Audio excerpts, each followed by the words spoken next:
Today, we're gonna answer every question you've got about node trees so that you never get doubts once again. First, we're gonna understand if they're really better than layers.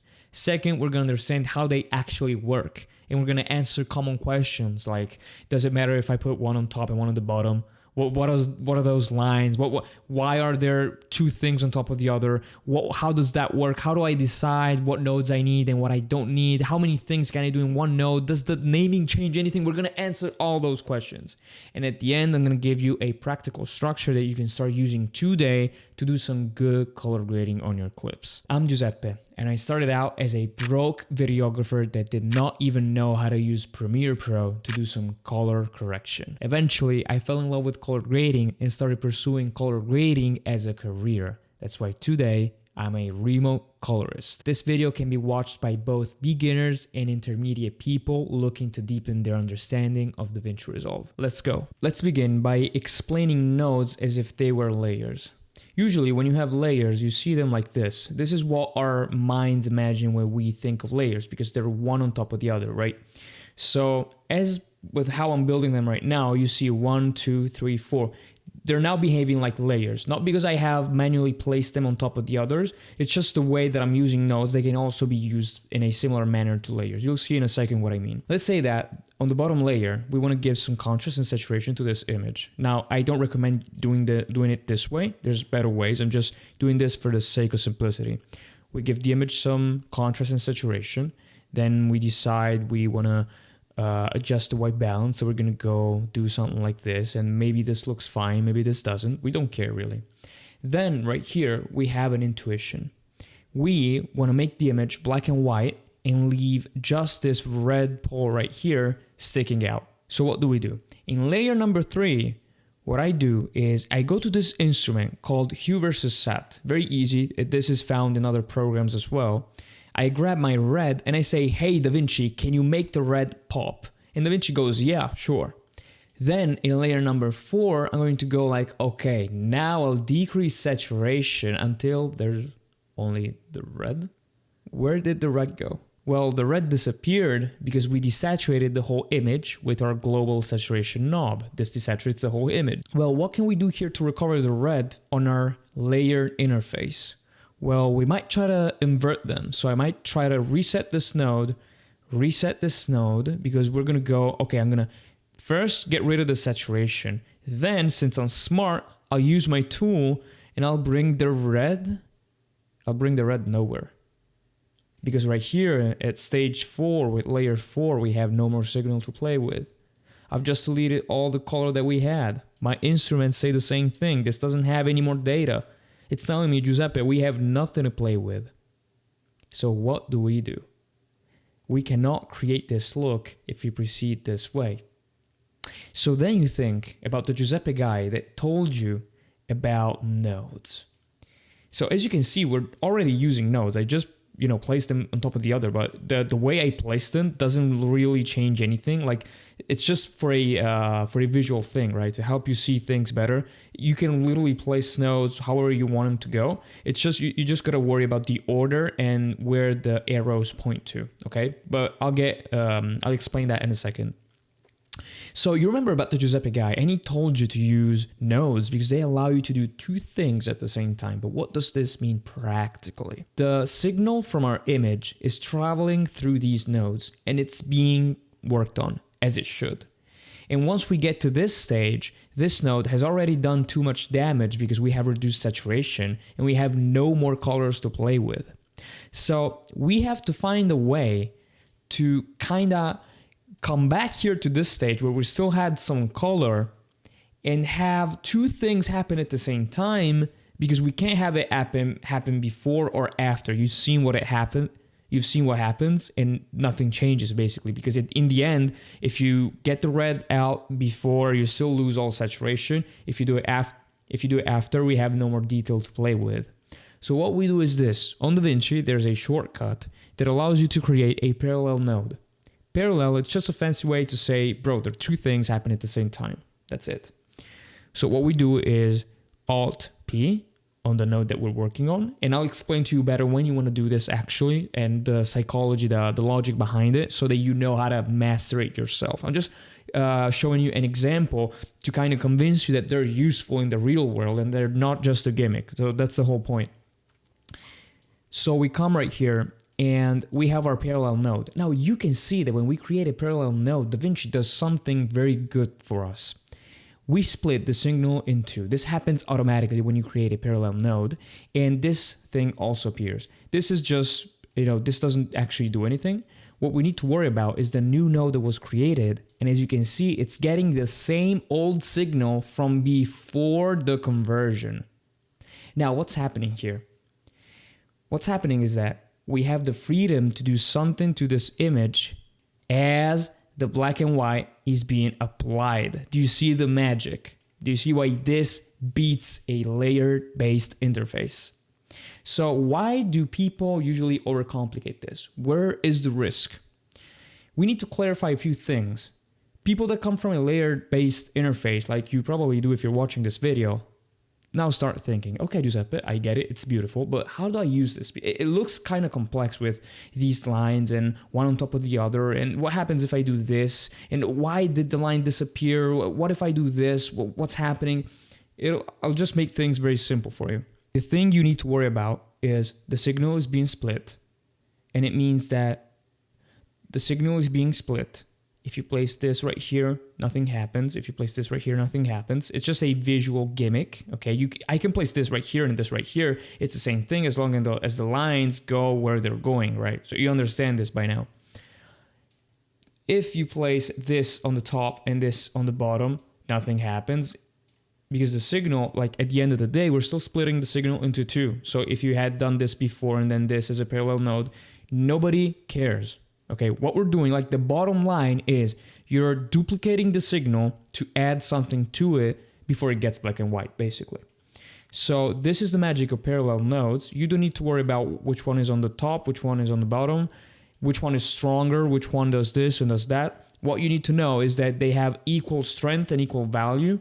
So you can literally, watch this, you can literally add saturation right now. I have added like double the normal saturation.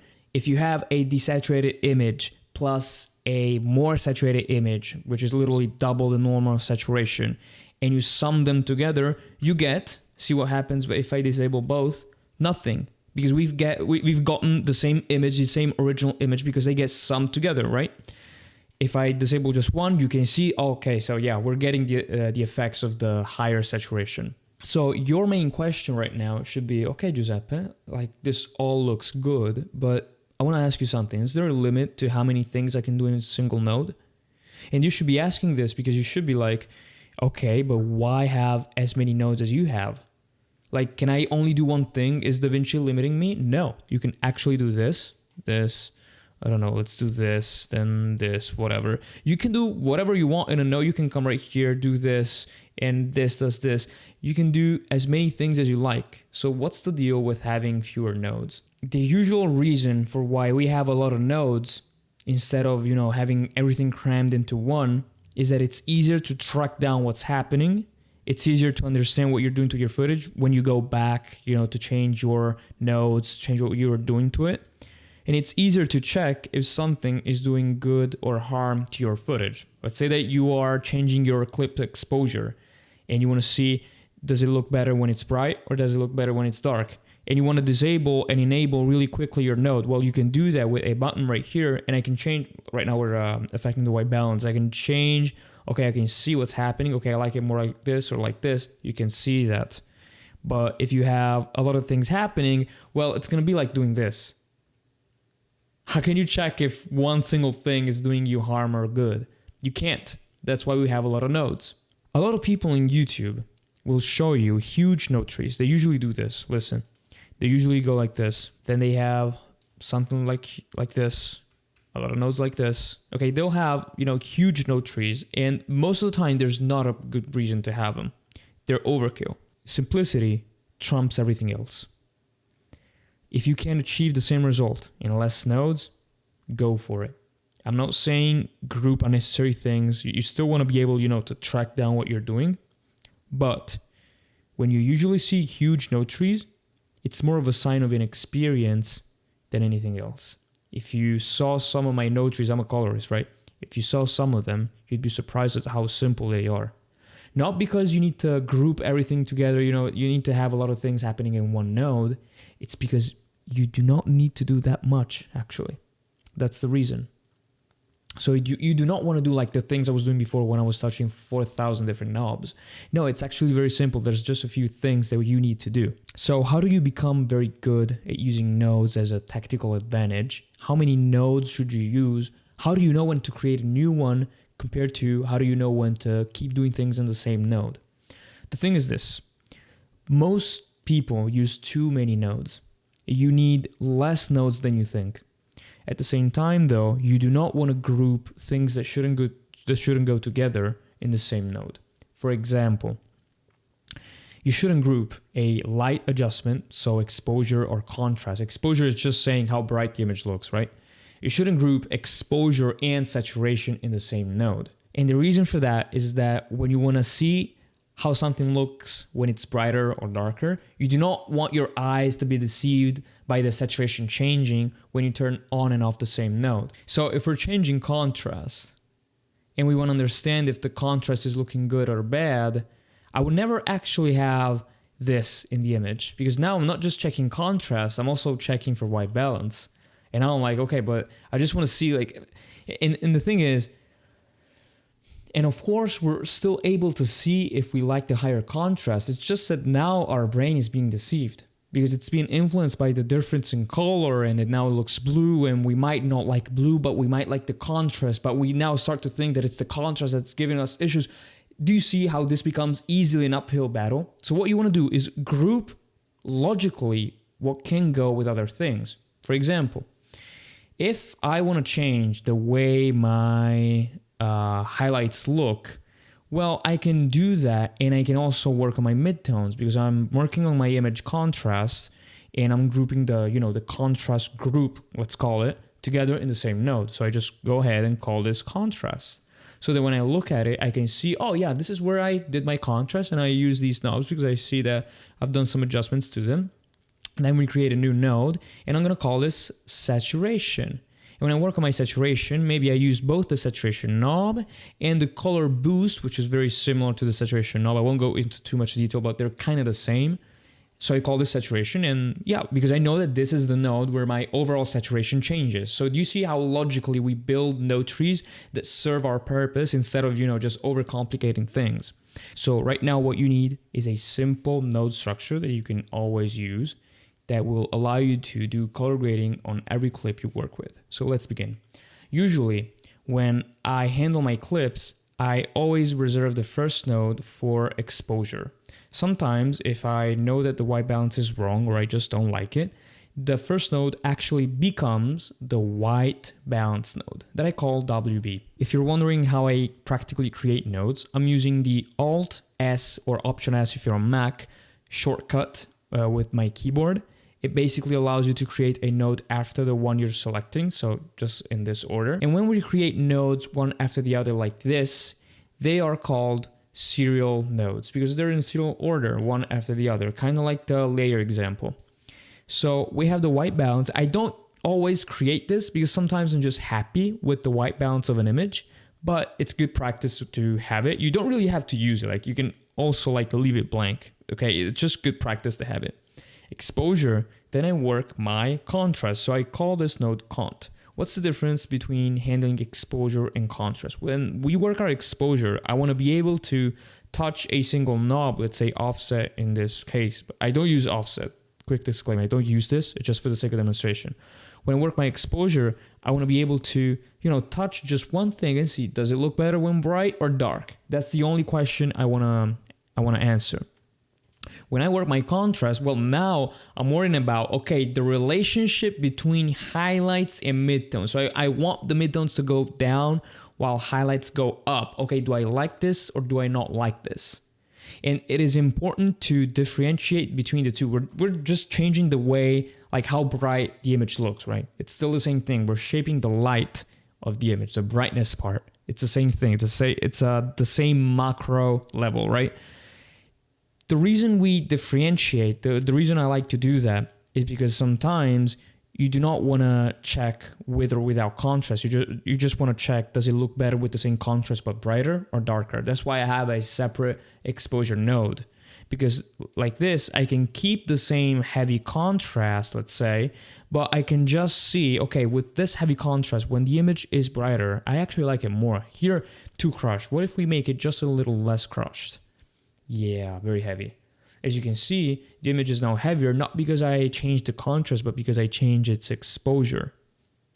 You can do this when you have two separate nodes. So this is one of those instances when, having two things in the same macro area, the light, changing how bright the image looks, it makes more sense to have them in two separate nodes and not just in one. A lot of people are going to push to you that you can have them in the same node. That's wrong. Do not do that. I see the advice being given a lot on YouTube, and I want you to stay away from it because it's wrong. It's impractical. Listen to this advice. This will get you better results. After exposure and contrast, well, we have just we just changed how bright the things in our image look. Now we want to work our saturation. Now, usually I will create a saturation node. So we call this saturation. Now, when I call this saturation, what I'm referring to is global saturation. So I'm referring to this knob right here. You can change saturation like this, or you can change, like this. Color boost and saturation work very similarly. Color boost just affects more of the unsaturated parts. So if I remove color boost, the parts with low saturation, they get pulled back before the parts that already have some saturation. So it's not linear. Saturation instead, the saturation knob right here, this is linear, okay? In this node, we can use these two tools to affect our overall saturation. Now you can change a lot about your image when you do just this. But what if we want to introduce another color? What if we want to introduce... What if we want to play with the individual colors or introduce a color cast, a tint? I usually do that either after saturation or I do that in parallel. I'm going to show you. So you remember parallel nodes, right? Pretty easy. When you build this, you come to the contrast node and you hit Alt-P. After this, you see this has been created. You actually detach this because we're going to do something very clever. We're saying DaVinci, I do not want this node to get the information from the exposure one. Because we know when we change exposure, in reality, saturation also changes. Look at this scope right here. This is telling me what my saturation is in my image. When we change it, saturation changes, and you can see it shifting. We get some new colors. They get squashed, they get compressed, they do whatever, right? So I want to be clever. I want to be like, what if I change colors right here? What if I do this? Look, I'm going to show you. What if I do this, let's say, okay? We've just made the red darker. But then I change exposure and my adjustment will react differently because the colors in my image change when we change exposure. So what we do is, okay, let's get the signal not from the exposure, but from the white balance. So then now, if we want to go back and change our contrast and exposure, we do not need to worry about our colors changing. Usually in this node, I work about my individual colors and I use this instrument right here. These are called curves and they're called, it's really three different instruments. They're called hue versus hue, hue versus sat, and hue versus luminance. So I call this HSL, hue, sat, luminance. I use this way. After this one, you can decide that you want another node for color where we add our color cast to change the image this way instead of changing it this way like this. Maybe you want to saturate just the yellow, that's fine. Instead of using global saturation, you saturate the yellow and then you add a tint right here, let's say. Then you decide, wait, I actually want the jackets to be darker. So you come right here and you do this. Do you see how we can shape the image very easily and have a good looking result without too many issues? That's the power of this type of node tree. Usually this node, I call it tint. Now, is this all there is to know? No. Node trees can become very complex very easily. In this video, I just wanted you to understand why we use them, how we usually use them, why we go parallel, why you see this happening, and how it works. You might be asking yourself, can we put the tint, let's say, in parallel with the HSL and have two signals come right here? We can do that. As you can see, we can have it this way. This can also work. A lot of the times, as you can see, nothing is really changing right here. A lot of the times, it depends on what you're planning to do. So as you can see, there's a lot of thinking involved. Like you saw me in the beginning, I gave you a thought exercise. Like I told you, what if we want to make this black and white, but we want to have this pole, dark and red. Well, that's an exercise. You need to be logical about it. You need to go like, okay, what's the best, order of operation that can get me to that? So using nodes is a lot about, solving a puzzle. You need to understand how to make a piece fit with another piece. That's a beautiful part about it. When you get good at color grading, so I just want to give you another gem. Getting good at color grading, it's not just about, using the tools. When you get really good, you know how much, of this tint to give to the image, how much of this to do. You know what you can do to the image, but realistically, these are the tools that you use. It's always these. What changes is the order you do things in. Let's say that here, I changed my white balance. See, things right here are changing, and the things that we did after are now reacting to that. What comes after and before reacts to that. A lot of the times I get clients shocked because they do not understand how I get clean results. Just last time I was color correcting actually some clips for a client of mine, and they were looking really, really bad. And I gave him a very polished result. He was so happy, and he was like, Giuseppe, I honestly don't know how you did it. He's a seasoned videographer. Like, he knows his stuff. Okay, he's older than me. But he was like, Giuseppe, I don't know how you do what you do. And the secret, my friend, lies in this. Nobody uses nodes like I do. Now, your next step is learning how to use every tool inside of Resolve to your advantage. And you can do that by clicking the top link in the description, which takes you to my online Color Kings Academy, where people just like you learn how to become fucking great at color grading. Listen, you've already gotten a lot of value from this video. So would it be completely unreasonable to think that I'm going to give you even more value when you check out the top link in the description? God bless you.